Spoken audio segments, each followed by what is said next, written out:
আমাদের নেতা তারেক রহমানের 31 দফা যে কর্মসূচির ডাক দিয়েছেন সেটা হলো ওনার একটাই কথা, আপনারা জনগণের পাশে থাকেন, জনগণের সঙ্গে থাকেন।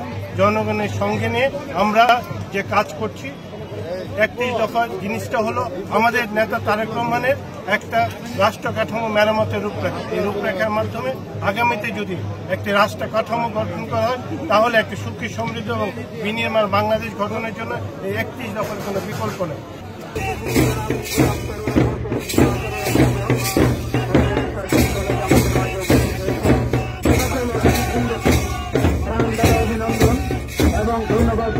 দুই হাত দূর করে অনুরোধ করে বলছি, আপনারা আপনাদের মাধ্যমে যে কোনো খেলার যে কোনো বিঘ্ন না হয় আর খেলা আপনারা কেউ মাঠে প্রবেশ করতে পারবেন না, মারিয়ার পক্ষ থেকে কেউ মাঠে প্রবেশ করতে পারবেন না। আমি আপনাদেরকে দুই হাত দূর করে অনুরোধ করে বলছি, আমাদের মান সম্মানকে আপনারা কেউ মাঠে প্রবেশ করতে পারেন না। আপনার শ্রদ্ধার দৃষ্টি আকর্ষণ করছি, আমরা খেলা করে একজন দায়িত্ব হিসাবে আপনারা কাজ করবেন যাতে কেউ কোনো সাধু ছেলে আটটা ছেলে তোমরা যে যেখানে দেখো তোমরা মাঠ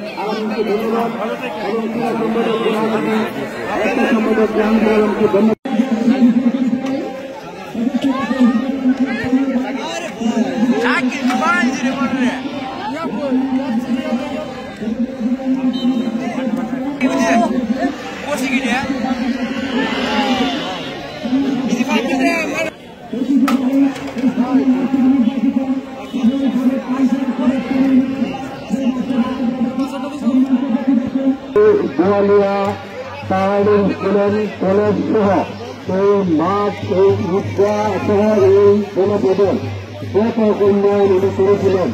আজ উনি আমাদের মাঝে নিয়ে আমরা ওনার রুহের মাত্রাত কামনা করি এবং আশা করি আল্লাহ তাআলা যেন ওনাকে জান্নাতের সর্বোচ্চ মাকাম দান করেন। সেই সাথে আজকের এই প্রধান অতিথি